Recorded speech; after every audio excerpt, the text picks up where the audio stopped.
I want to open up our time together by asking this question. It's up on the screens. The question is this: who is setting the pace that you're running at? We all are running at a certain pace, and today as I open up, I want us to just ponder for a moment that question of who's setting the pace that each of us are running at. As I open up and unpack that question, I want to start things off by telling you a little bit about myself and welcome you here. I want to welcome you all to church this morning, whether you're here at our Stafford campus, whether you're watching at on the online campus, whether you're watching at Fredericksburg. I want to take a moment and just welcome you and say thank you for being here. I am excited to be a part of what's taking place here at this church. Just to introduce myself, my name is MARQUISE COX. I'm originally from Los Angeles area, Riverside, California to be more specific. Then I moved to Atlanta about 6 years ago, been in Atlanta for the last 6 years, and then 2 months ago in this summertime, my wife and I moved to San Antonio, Texas. So now we've been popping all over. We now reside in San Antonio. Like I said, I haven't been doing it by myself. I've been doing it with my amazing, lovely wife. I have a picture of my wife and I. Her name is Crystal. This is me and her. We're celebrating 7 years in December. 7 years. Thank you. Excited about that. We met on blackpeoplemeet.com, and I'm kidding. You can laugh at that. Y'all was like, wait, seriously? Yes. No, I'm kidding. We didn't meet there. We met at church, actually. My wife and I, Crystal, absolutely amazing, love her. And then 2 years ago, our life changed for the better. We introduced our baby boy, Denver, into the picture. This is our son, Denver. He is 2 years old, just as rambunctious as he wants to be. But he's also, man, just the life of the party. And then 4 months ago, our life changed again for the better. We introduced our baby boy. His name is Dallas. And that's him. So we got Denver and Dallas. We've already heard the jokes. We're done, okay? There's no rhyme or reason to the name. We're not gonna have Detroit, okay? Just get the jokes out the way now. But these are our baby boys. Absolutely love them. I'm in that stage of just wanting to get a full night's rest, okay? People say, you know, the days are long, the years are short, blah, blah, blah. Yeah, right. It's all long, okay? I'm here. I took this speaking engagement just to get a full night's rest, okay?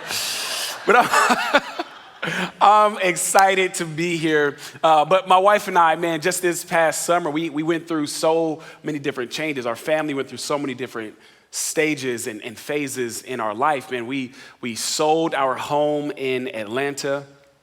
We rolled off of staff at a church that we had been at, and so we left a job, we sold our home, we had a baby, and we moved across the country from Atlanta all the way to Texas. And all of this life change, and we're trying to keep up with everything, and we're trying to make sure everything is good. And I gotta be honest with you, we got to the end of the summer, and we just looked at each other, and we were like, hey, the pace that we're running at, it's not sustainable for us.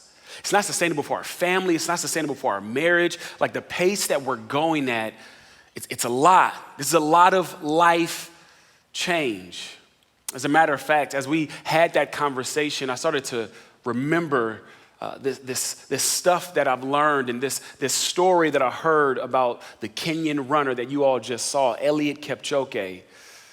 And as I learned about him, I sat back and watched this dude who was a marathon runner, and he was the first human in history to go under 2 hours.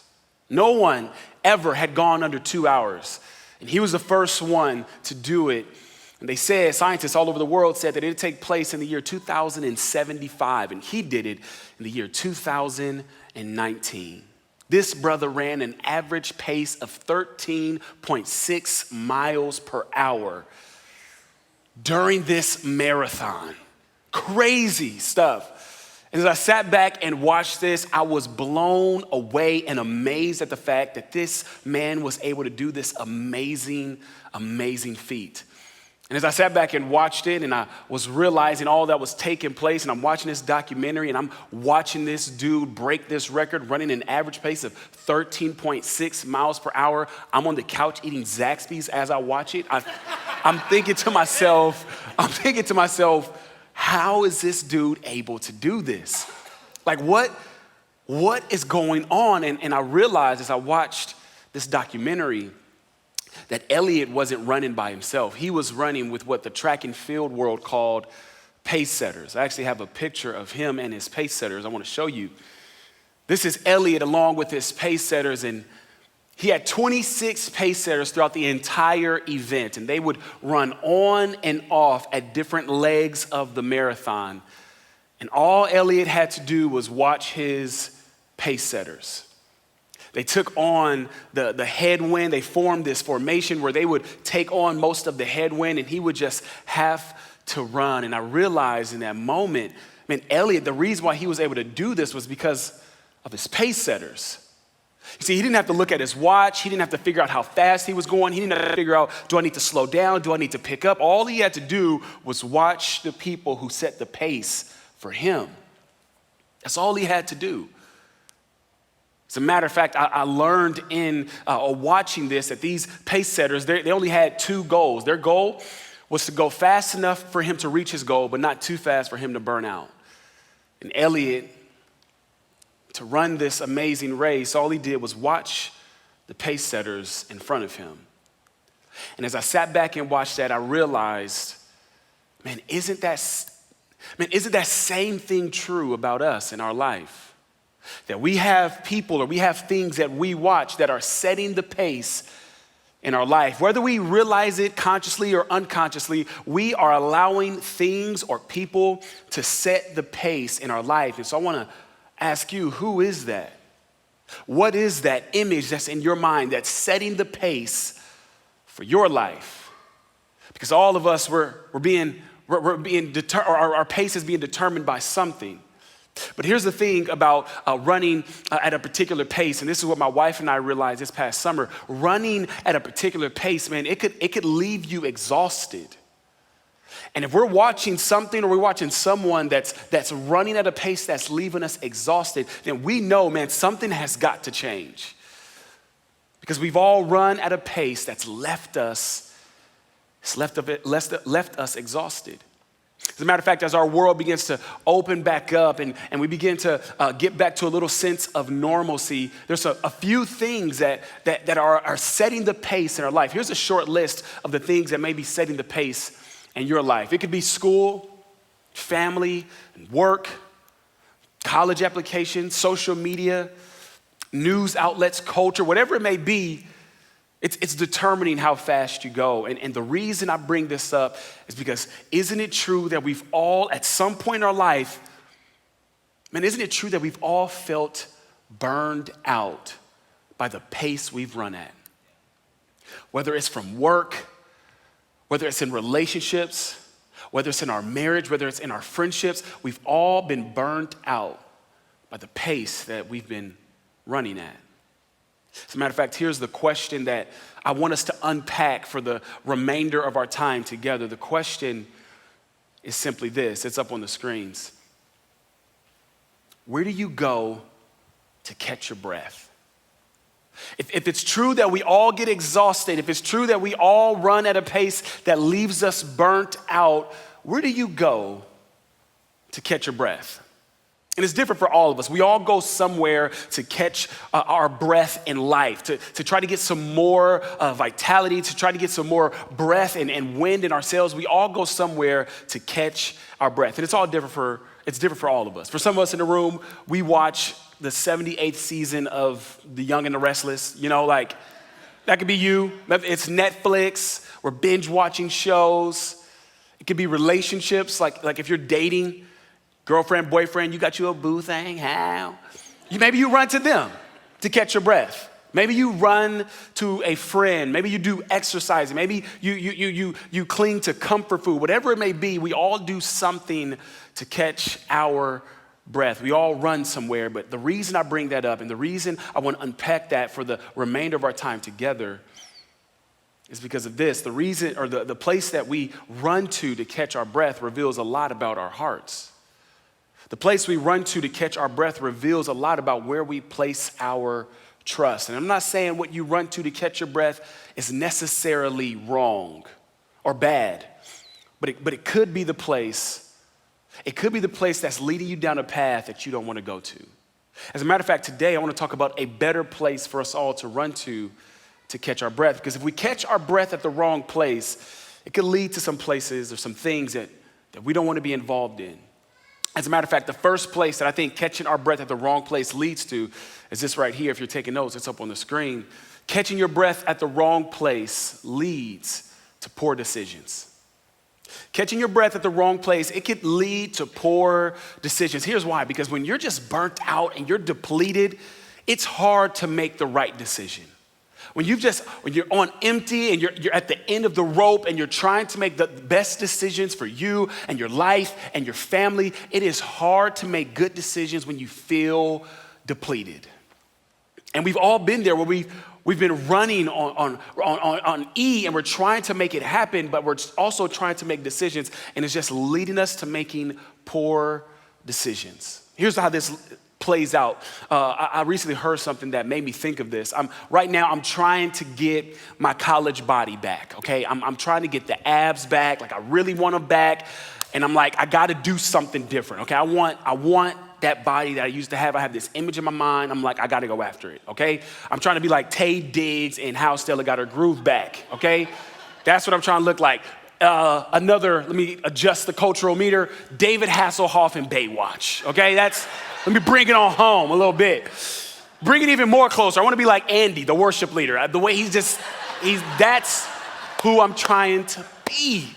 And so I get this trainer, and Jarrell is my trainer, and I'm talking to Jarrell, and I'm like, Jarrell, he's like, what are your goals? I'm like, bruh, abs, okay, period. I want them. I want the plickety ply-yow. This is what I want. He's like, all right, it's harder. The older you get, it's harder, but here's the deal, Marquise. Abs are made in the kitchen. I'm like, what are you talking about? He's like, listen, it's all about what you eat. It's all about what you eat. And I'm like, dude, that's hard, but okay, I could do that. Like help me out. He was like, here's the best advice I can give you when it comes to eating. Don't make decisions about what you're gonna eat when you're hungry.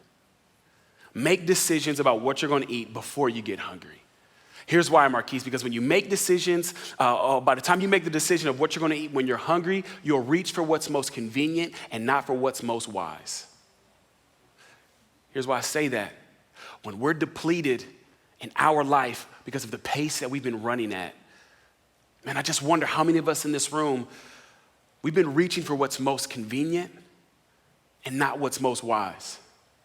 I wonder if we're just trying to catch our breath and we're just reaching for the nearest thing. And isn't it true that for some of us in this room, we just was reaching for this moment to just catch our breath and to get some retreat, and it ended up being a situation we didn't want to be involved in. It ended up being something that I thought I'd never find myself just like being addicted to. I just wanted to catch my breath, but here's the deal: when you're out of energy and you're depleted, all of us, man, we have the tendency to reach for what's most convenient and not what's most wise.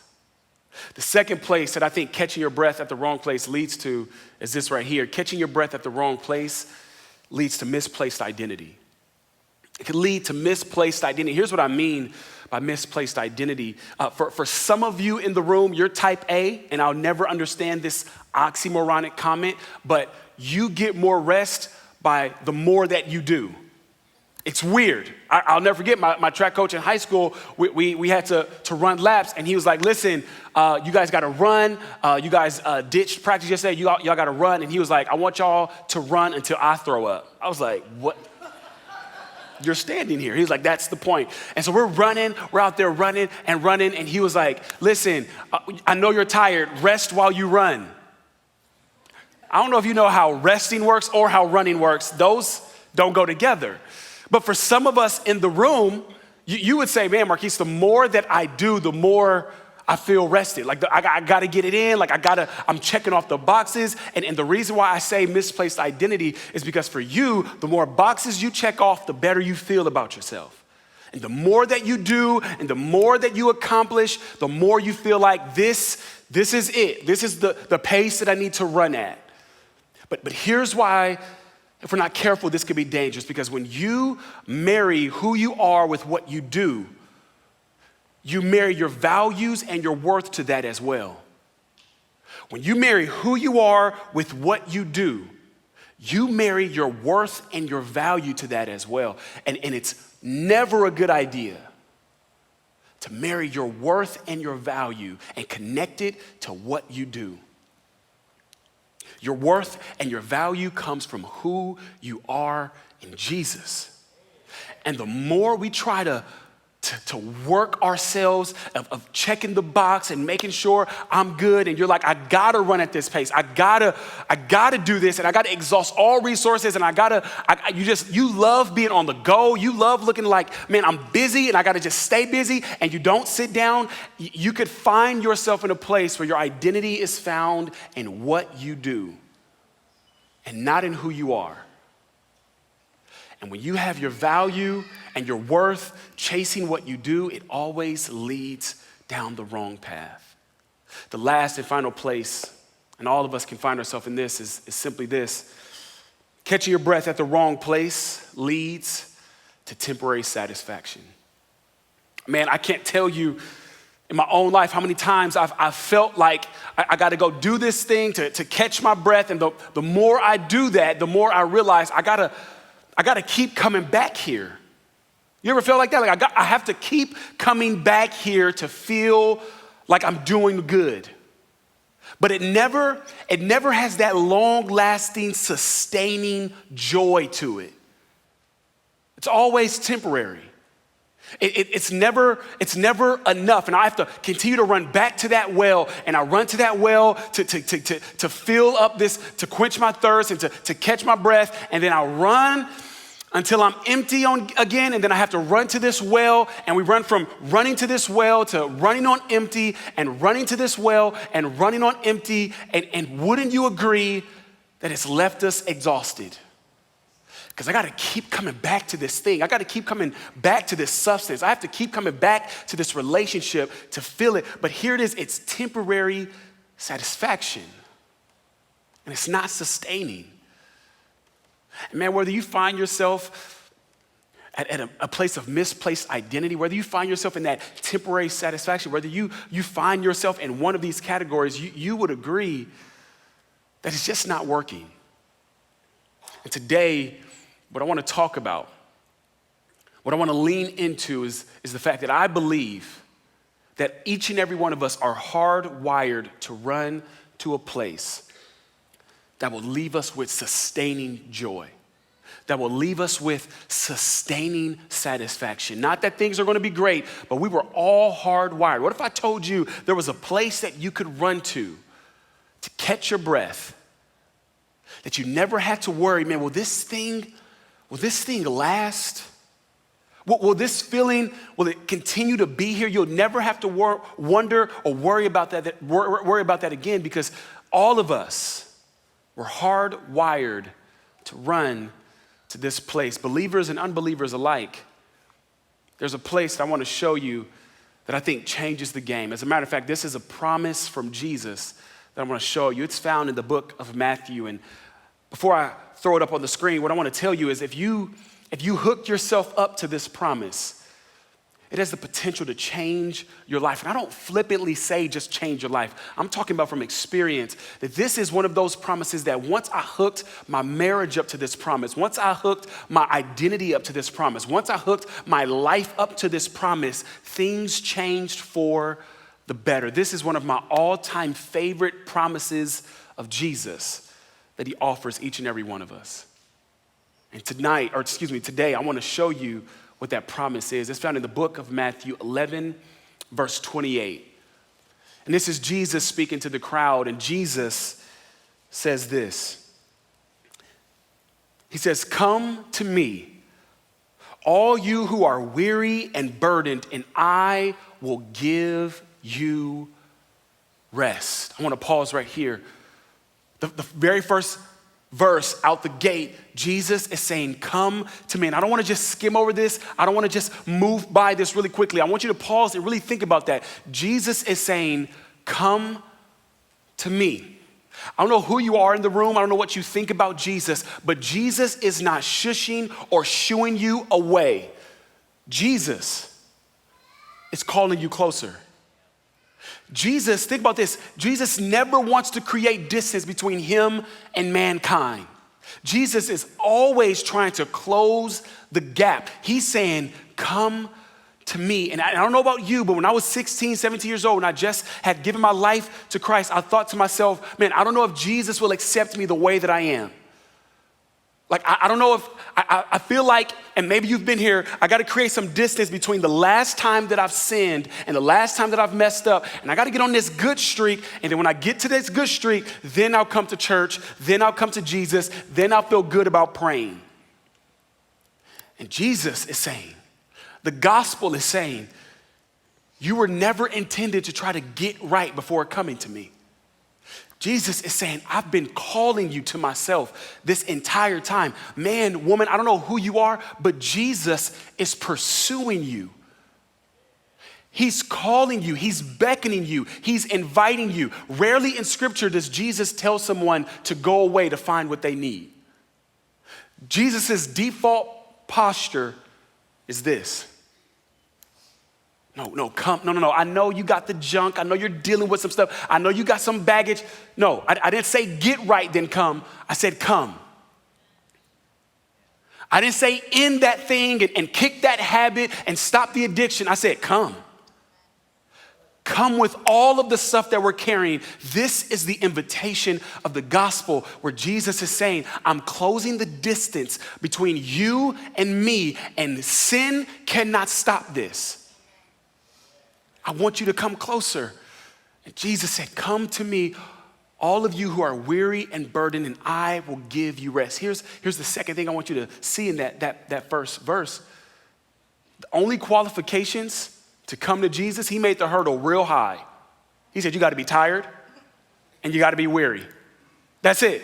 You got to be tired and weary. You got to come to the end of yourself and say, I'm so burdened down, I can't do this by myself. I need something else. And Jesus saying, you qualify. Here's the great news about that. Every last one of us, to some degree, we are tired and burdened down and heavy laden by the world's demands. And Jesus is saying, you qualify to come to me. Believer and unbeliever, you get to come. All you have to be is tired. All you have to be is weary. All you have to be is bogged down. All you have to be is burdened down. And you get to come to me. And he says, I will give you rest. That's a promise. All we have to do is come, and for him, all he has to do is give us rest. And we don't have to try to work this thing out and fight and claw and strive to get rest. Jesus is saying, you just got to come to me. The second part of this verse, he says this in verse 29. He says, take my yoke upon you and learn from me, for I am gentle and humble in heart, and you will find rest for your souls. He says, you'll find rest for your souls. I want to pause right here because I know we don't always speak in these terms. We don't always talk in these terms, but Jesus is saying you're going to find more than just physical rest. You're going to find rest for your soul. And here's how you know your soul needs rest. When you've done everything you can to get rest and you still feel tired. You've gotten 8 hours of sleep. You've done all, you went and got the mani and pedi. You did everything to get rest and feel relaxed, and you've gone on this retreat. You can do all of those things, but here, I want to let you know, Jesus is saying you'll never find rest for your soul because that comes by way of me. And he says, you can get all the sleep and physical rest that you want, but you cannot get rest for your soul. And here's, your soul houses your mind, your will, your intellect, your emotions, and all of those things can be beaten down by life. And Jesus is saying, I want to give your soul rest, not just your body. And that's for all of us, y'all. He finishes it off by saying this. He says, for my yoke is easy and my burden is light. My yoke is easy and my burden is light. Here's what I thought was fascinating about this. Jesus didn't say, come to me and I'll give you rest and you'll have no more burden. No, he said the burden will still be there, but the burden will be lighter. Why? Because you're sharing the burden with the King of the universe. He said, I'm going to take on the bulk of that burden for you. It's going to get lighter because you're going to shoulder it with me, and my shoulders don't get tired. And the King of the universe wants to share the thing that you've been carrying and the thing that you will carry in the future. He wants to share that with you. He's saying, listen, I know what happened to you when you were younger. I'm not saying that's going away. I'm not saying the baggage is going to go away. I'm not saying the past is going to go away. I'm saying the burdens of life will be shared with the King of the universe. And there's nothing like that. It's my mind goes through when we used to do group projects in school. And there's always that one that made sure we got an A. It wasn't me. But we had that group project, and they were doing the research, and they was making sure everything looked good. Because when we stand before this group, when we stand before the class, we're going to get an A. And all I did was color some stuff and print something out.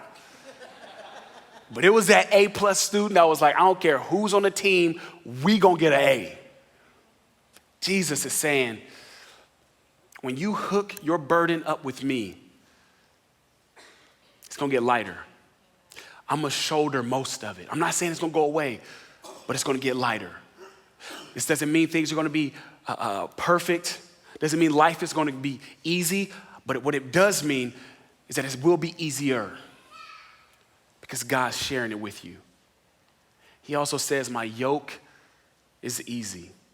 And he had to say this because these were the people he was talking to. They came from an agricultural background. And here's the image they would have thought of in that moment. And the image they would have thought of were the two oxen. And we don't really think about this because we don't have like farmland and oxen. And well, I don't know. This is my first time in Stafford. Maybe y'all got oxen running around, but where I'm from, we didn't have any oxen. And so what Jesus is saying, he gave them this mental image of this wooden thing that would go around the oxen's neck. They would plow the field together, and to ensure that they would get more done together, they would hook them up together, and they would hook an older, more experienced oxen to a younger, inexperienced oxen so that the younger could learn from the older. And what Jesus is saying with this mental picture is that when you hook your life up to mine, I'll make sure we get more done. When you hook your life up to me, I'll make sure your marriage goes in the direction that it needs to. I'll make sure the family and the household and your work and your spirit and your soul, I'll make sure you go in the direction you need to go in, but you gotta hook yourself up to me.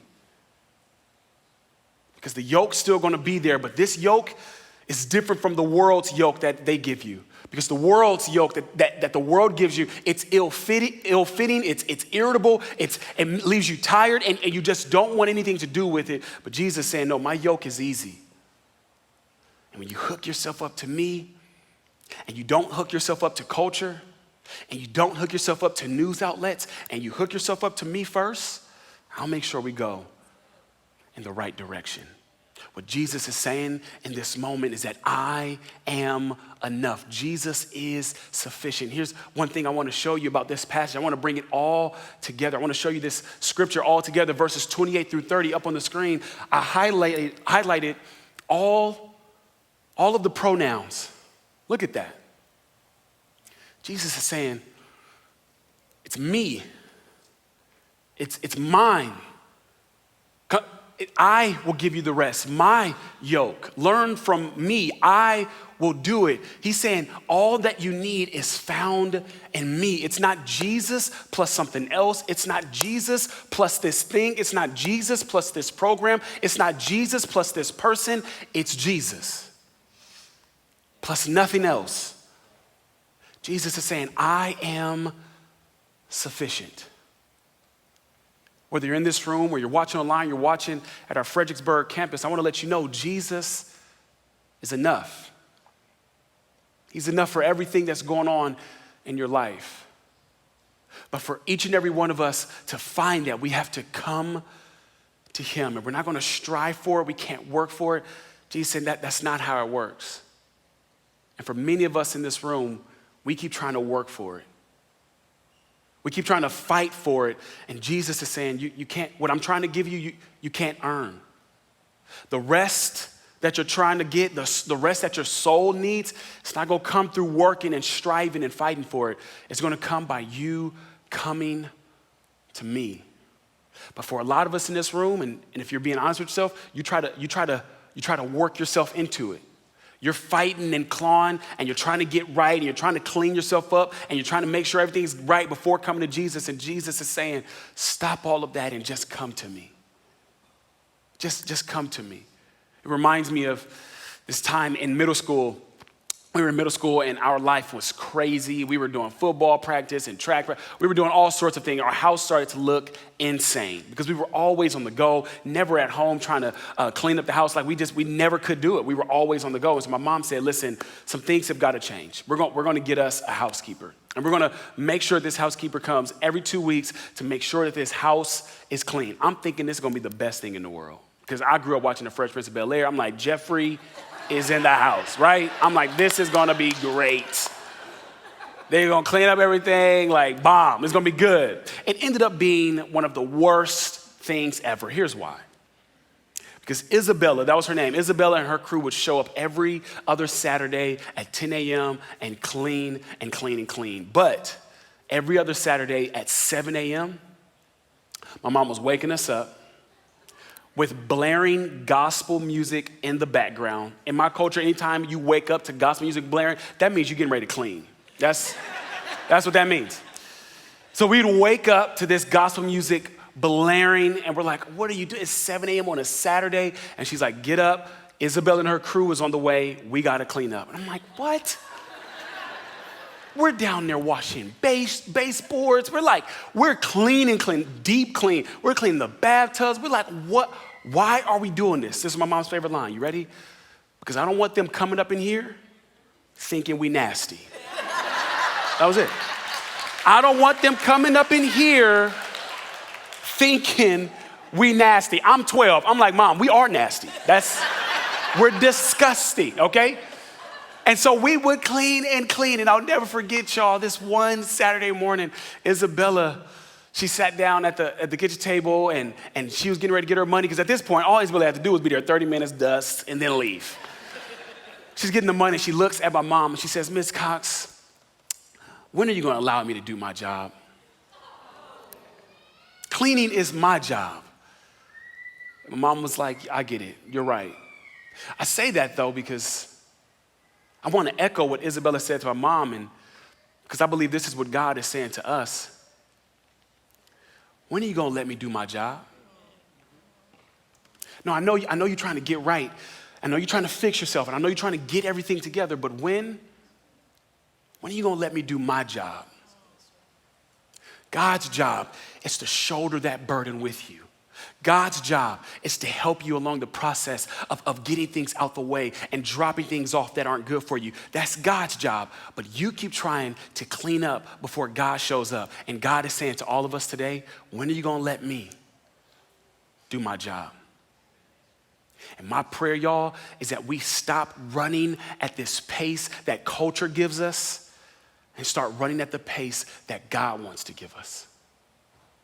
Here's the bottom line to this message. The bottom line is simply this. It's up on the screens. The place you run to will always dictate the pace you run at. The place that you run to find that rest will always dictate the pace that you run at. You run to culture, culture dictates your pace. You run to relationships, you run to boyfriends and girlfriends, they set the pace for the relationship. You run to the demands of life and work, then the demands of life and work, that's what sets the pace. And tonight or today, y'all, what I want to say to you is that Jesus wants to set the pace for your life. I just feel led to say this. There's some marriages in the room that you've been running at a pace that's not sustainable. Jesus wants to set the pace for that marriage. Jesus wants to set the pace for that household. But it's going to take us. Watch this, not fighting, striving. It's going to take us taking Jesus up on his offer to come, to take Jesus up on his invitation to come to him to find the rest that our souls so desperately need. We can't look to the world. The world can't give us what we need. Only Jesus can do that. And my offer to you is the offer that Jesus gave to all of us. Come. And you will find rest for your souls. We're getting ready to sing a song, and it's entitled, Run to the Father. And I'm so glad. It actually happened by happenstance. We didn't really schedule this out to sing this, but I'm so glad we did, because what this song embodies is a son running to the Father. That's done and worn out by life. A daughter running into the arms of her father because she's done with what life has to offer. As we sing this song here in a moment, I want us to allow those words to just wash over us, because it's Jesus' invitation to all of us to run to him and lay down our burdens. Let me pray for us. Father, thank you for this invitation. Thank you for this offer. Thank you for this promise that all we have to do is come to you and we'll find the rest that we so desperately need. Lord, I pray that every single person on the sound of my voice has the boldness and courage to drop the burdens and come to you to find that rest. We pray all these things in your matchless holy name. All of God's people said,